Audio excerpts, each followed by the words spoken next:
I always believed that the people closest to us would protect us the most. I believed that trust was something you could build and hold like a fragile glass figurine, delicate but real. I never imagined the person I trusted with my life would shatter it so deliberately. But betrayal has a way of revealing itself in the quietest moments. And mine came on a rainy Thursday morning with a bank notification. I was standing by the kitchen counter, pouring a second cup of coffee, when the alert buzzed on my phone. $15,000 withdrawal completed, it read. My stomach turned cold.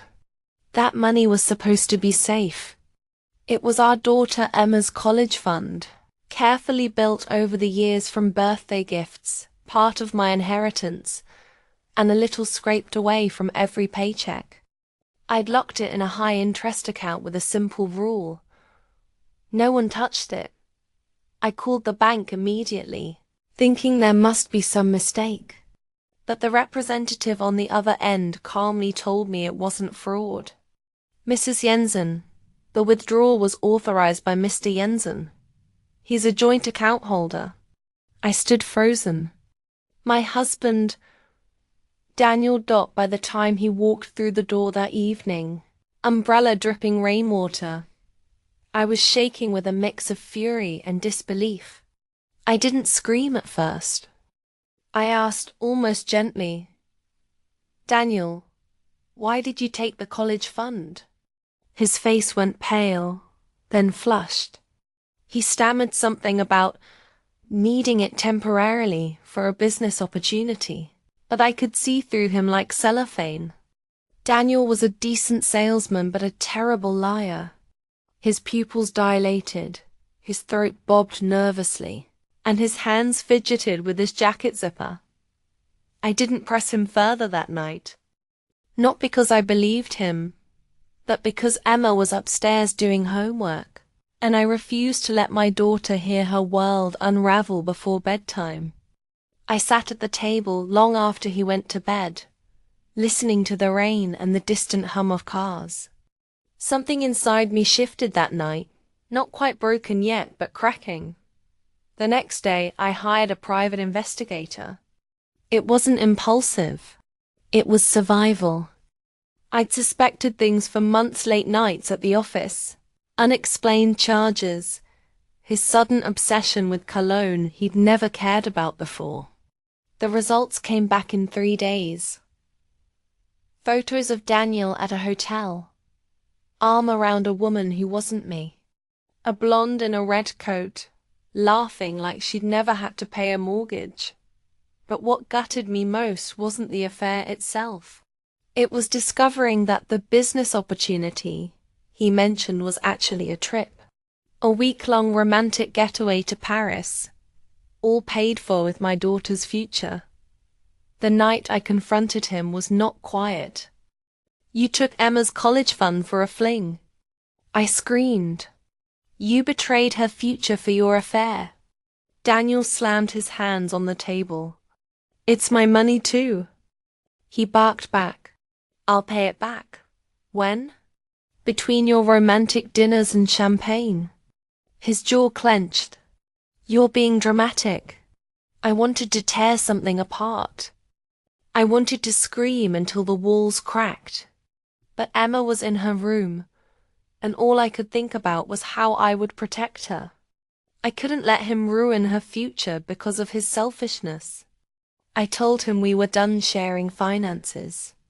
I transferred what little was left into a separate account. But Daniel wasn't going to make this easy. He begged, apologized, promised he'd fix it. He said it wasn't what I thought, that the PI's photos said otherwise. I told him I wanted a separation. His charming salesman mask fell off. You'll regret this, he spat.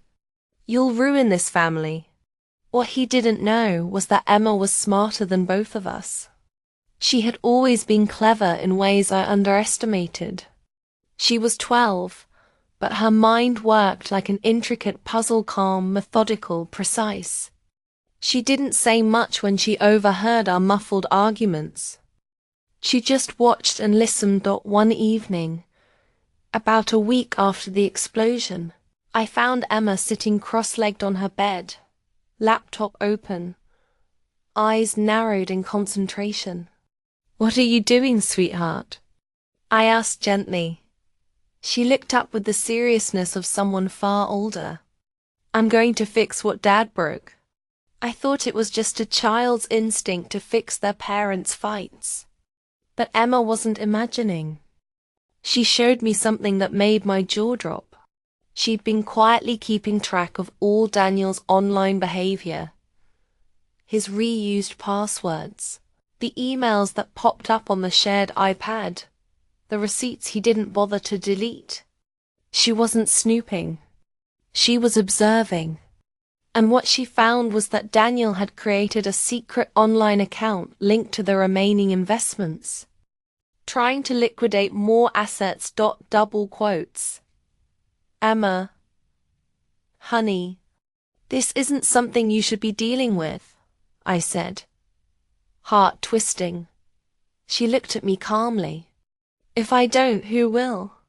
He already took my college money." The next few days were a blur of quiet strategizing. I didn't tell her to stop. A part of me wanted to protect her innocence. Another part of me, one that had been burned and hardened, saw that Daniel had underestimated the wrong person. Emma crafted a plan that was almost frightening in its precision.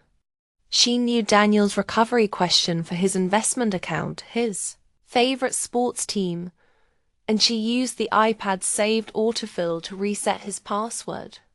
She didn't steal anything. She documented everything. Every transfer, every message, every email. She compiled it into a neat folder on my laptop. I sent it straight to my lawyer. Daniel's arrogance blinded him. He thought I was just the quiet, patient wife who'd let things slide. But when his business trip to Paris got cancelled because the bank froze his transactions under investigation, the look on his face was almost cinematic. "You did this," he hissed. "No," I said coolly. "You did this. You just never thought the people you betrayed would be smarter than you." He tried to play the victim, tried to manipulate me with teary apologies, tried to convince Emma he loved her. But she saw through him now. "Love doesn't steal," she said, looking him straight in the eye. I'll never forget the quiet steel in her voice. The legal battle was messy, of course. He fought for everything. He accused me of turning Emma against him.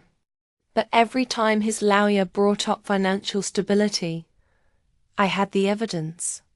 Transfers, emails, receipts, all thanks to Emma's quick thinking. In the end, the judge granted me full control over Emma's educational accounts and partial custody. Daniel was ordered to repay what he stole, though I knew he'd never truly make it up to her. But Emma didn't just outsmart him legally. She broke his facade in a way no one else could. A month after the court decision, she asked if she could talk to him alone. I hesitated, but she insisted. When they came back from the cafe, Daniel looked small, shrunken, defeated. Emma climbed into the car silently, buckled her seatbelt and whispered, "He said sorry, but I told him sorry doesn't fix everything." That night, she curled into my side and whispered, "I don't need him to be perfect. Mom, I just need him to know I'm not stupid." I cried silently in the dark, not out of sadness this time, but because I realized something powerful. She was stronger than I'd ever been at her age.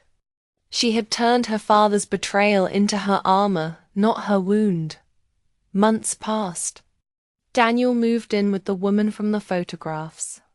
He sent the occasional text to Emma, which she sometimes ignored, sometimes answered with polite one-liners. She was no longer the little girl who waited by the window for him to come home. She was someone else now, calmer, sharper, unafraid to speak truth. I rebuilt our lives piece by piece. I took on extra shifts, restructured our budget, and opened a new college account in my name only. I also made sure Emma was part of the planning, not to burden her, but to empower her. She asked smart questions about interest rates and scholarship options. She even started designing her own financial safety net, as she called it. So no one can ever touch it again, she said. We grew closer in those months than ever before. There was pain, yes, but there was also laughter again, soft and earned. Friday nights became movie nights. Saturday mornings were pancakes and bad singing in the kitchen. We learned how to build joy without depending on someone who only ever took. Then something unexpected happened. One morning, Emma handed me a printed spreadsheet. I applied for the Future Scholars Grant, she said matter-of-factly. And I got shortlisted. She'd done it entirely on her own essays, references, everything. I hugged her so tight she squealed. She didn't just rebuild her college fund. She built a future no one could steal. Daniel tried to come back into her life more actively a year later. He said he'd change, that the affair was over, that he wanted to be a better father.